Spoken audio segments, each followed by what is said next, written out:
না আমাদের মনে হইতেছে থানার টাকা দেওয়া হয়েছে, এই জন্য কাউসারের মামলাটা নিতে চাইনি। স্যার আপনি তো মামলা লিখতেছেন, বলে হ্যাঁ মামলা লিখতেছি।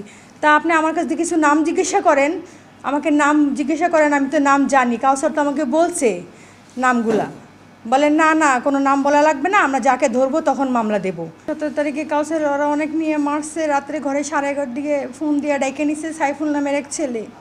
ডাইকে নেওয়ার পরে ওকে মারধর করা হয়েছে, আমরা কিছুই জানি না। রাত্রে 2:30টার দিকে আমাদেরকে এসআই আজাদ কল দিছে, কল দিয়ে বলতেছে যে আপনারা আসেন তাড়াতাড়ি পঙ্গুতে। তারপর আমরা পঙ্গুতে যাই, দেখি যে কাউসার সচেতনই আছে, ও সেন্সেই ছিল। পরে ওর সাথে আমি একটু কথা বলার চেষ্টা করছি, ও খুব উত্তেজিত হয়ে খালি পানি পানি বলতেছে আমাকে। আমি ওকে পানিও দিছি। তারপর ডাক্তার আইসা বলতেছে যে ওনার অবস্থা কিন্তু অনেক খারাপ, ওনাকে আমরা সরোদিতে পাঠাই দেবো, এ কথা বলছে। কারণ আমি আবার বলতেছি কিসের জন্য আরে সরোদিতে, বলা এখানে আইসিও নাই। পরে যখন কাউসারের কাছে আমি গেছি, আমি ওরা জিজ্ঞাসা করতেছি যে তোমারে কে মারছে। ও আমারে বলতেছে যে সুমন মারছে, সুমনের ভাই ওরা সবাই ছিল, অনেক ছেলেরাই ছিল। তারপরে আমারে বলতেছে, আমি আরও ভালো করে আমাকে কিছু বলো তুমি। ও আমারে বলতেছে যে আমি তো তদন্ত অফিসারের কাছে আমার স্টেটমেন্ট দিয়ে গেছি, মানে কথা বলার সেন্সে আর ছিল না, একবার সেন্সলেস হয়ে পড়ছে। তারপরে ও 4:30টার দিকে ওর দম ভেঙে গেছে, ও মারা গেছে 4:30টার দিকে। তারপরে আমাকে ওখান থেকে থানায় নিয়ে আসা হয়েছে।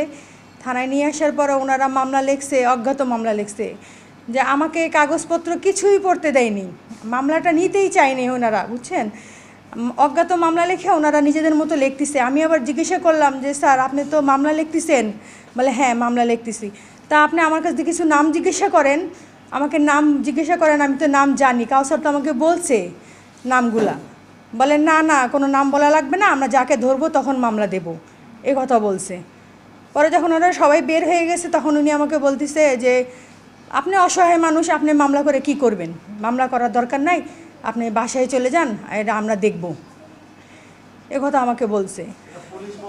জি, তদন্ত অফিসার আমাকে এই কথাটা বলছে যে মামলা লেখার দরকার নাই, আপনি চলে যান, আমরা দেখি কি করতে পারি, আপনি অসহায় মানুষ, আপনি কিসের মামলা করবেন, আমাকে এই কথা বলছে। তারপর আমি বসে দিছি, ওনারা মামলা লেখছে, লেখার পরে জানি না কি লেখছে, আমাকে কাগজটা 1 সেকেন্ডের জন্য আমার হাতে দেয়নি, জাস্ট শুধু কাগজটা আনছে, আইনে আমার হাতে দিয়ে সিগনেচার করাই সাথে সাথে আমার হাত থেকে কেড়ে নিছে কাগজটা, নিয়ে আমাকে বলে আপনি বাইরে চলে যান, এ কথা বলে আমাকে বের করে দিছে। আমি আইসা পড়ছি।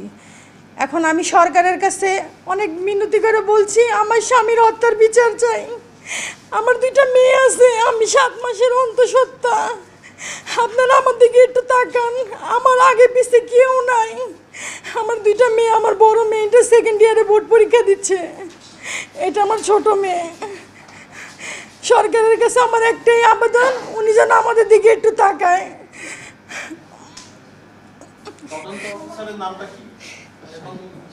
সাজিদুল ইসলাম, ইন্সপেক্টর উনি। হ্যাঁ আমাকে দেয়নি, বললাম তো, শুধু আমাকে 2 সেকেন্ডের জন্য কাগজটা এমনি রাখছে, ওনাদের হাতে নিয়েই রাখছে, আমাকে বলছে এখানে সিগনেচার করেন, আমি সিগনেচারটা করছি, আমাকে পড়ার সুযোগটাও দেয়নি। আমি বলি কাগজটা আমাকে একটু দেখতে দেন, আমার ভাসুরের ছেলে, ও আমার সাথে ছিল, আমি যে নামও বলতেছে, সুমনের নামটা আপনি লেখেন, বলে সুমনকে, আমাকে বলতেছে সুমনকে, আপনি আমরা তো সুমনকে চিনি না। পরে আমি বললাম এরকম করার মূল কারণটা কি হতে পারে বলে আপনি মনে করেন, একটু বলেন তো। কাউসারকে কিসের জন্য মারছে? না আপনাকে যে এই যে অবহেলা করলো, জি আপনাকে যে কাজগুলো করতে গেলেন, ও যে আইনের লোক হয়ে আইনকে লঙ্ঘন করলো, এরকম করার মূল কারণটা কি বলে মনে করেন, আপনি কি বলবেন? না আমাদের মনে হইতেছে থানার টাকা দেওয়া হয়েছে, এই জন্য কাউসারের মামলাটা নিতে চাইনি, বুঝছেন, এই জন্যই নিতে চাইনি।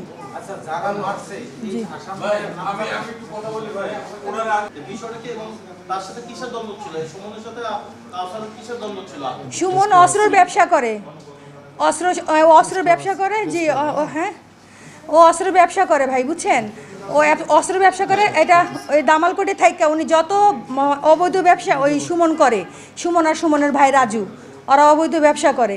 কাউসার কতদিন আগে যখন আর্মি ছিল, তখন কাউসার আবার একটা তথ্য পাইছিল যে সুমনের কাছে অস্ত্র আছে, এই তথ্য দিয়ে সুমনরে ধরাই দিছিল। মেন কারণটাই হইতেছে এই জন্যই, কাউসার এই জন্যই মারা। ও থেকে থানা থেকেই বলে নিয়ে শপথ নিয়ে বের হয়েছিল, আমি যেদিন বের হবো সেদিনই কাউসারকে মারবো। আমার স্বামী এখন তো ও 10 মাস ধরে জেল থেকে বের হয়েছে স্যার। ওরা সুমনরা ধরাই দিছিল, রাজু ধরাইছিল তখন ওরে মাইরা। ওদের আগে কোন মামলা দিছিল, দিছিল মাদক মামলা দিছিল, মাদক মামলা দিছে, আবার 10টা মামলাও লাগাই দিছিল রাজু তখন। অন্য যে সুমন সে আপনার এই আল্লাহর ওলি বা কোনো বড় ধরনের কেউ যে সে কোনো অন্যায় করে তারা ধরছে সেনাবাহিনী, অস্ত্র সহ ধরছে, ফুল হাতিতে নিয়ে ধরে নেই। সরকার অস্ত্রের বিপক্ষে, মাদকের বিপক্ষে। তো অস্ত্র ধরতে গেলে, মাদক ধরতে গেলে অনেক সময় মানে ফর্ম তৈরি করতে হয়, তাদের ব্যবহার করতে হয়। তো সরকার আজকে তারে দিয়া অস্ত্র উদ্ধার করলো, তারে দিয়া সরকার লাভবান হইল। এই অস্ত্র দিয়ে হইতে পারতো, অন্য কারো জানও চলে যেতে পারতো এই অস্ত্রগুলির কারণে। তা আজকে কাউসারে দিয়ে সরকার অস্ত্র উদ্ধার করছে।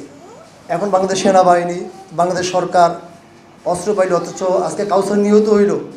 আর বাসানডি থানার সাব ইন্সপেক্টর ইন্সপেক্টর সাজিদুল করিম উনি কাউসারে মারা যাওয়ার সময় ভিডিও করলো, কাউসারের থেকে সে প্রতিবেদন নিল কারা কারা মারলো। আমরা এই যে ঘুরতেছি, তার সাথে ঘুরতেছি, দৌড়ি করতেছি, এখন পর্যন্ত সে মুক্তি স্বীকার করে না যে তার কাছে ভিডিওটা আছে। এবং আমাদের ডিবি কাজ করতেছে অলরেডি, বিভিন্ন পর্যায়ে বিভিন্নভাবে 2-4 জন ধরছে বা তার ইনফরমেশন দিতেছে কীভাবে কী করা যায়, কিন্তু আমি এটা সুরাও পাচ্ছি না। আজকে বাসান থানা ওসি উনি কিছু টাকার বিনিময়ে একটা মৃত্যুকে বেচা দেয় এবং সন্ত্রাসীদের পক্ষ নেয়। তারা হচ্ছে এই ধামাকুর এলাকা বাসানডি থানার স্থায়ী সন্ত্রাসী। তাদের মাদক বাণিজ্য, তাদের জমি দখল, তাদের মানুষের ঘরবাড়ি দখল, তারা এমন কোনো হেয় কাজ নাই যে তারা না করে। তারা ওই এলাকায় মানে একদম নাম্বার 1 সন্ত্রাসী। তাদের সাথে বড় বড় সন্ত্রাসী হাত আছে। এখন সরকারের কাছে আমার আকুল আবেদন, বিনিময় এবং এদেশের জনগণের আমার আকুল আবেদন, আমার ভাইটার মৃত্যু কীভাবে আমরা বিচার পাবো, এটা সমস্ত আপনাদের হাতে, বাংলাদেশ সরকারের হাতে।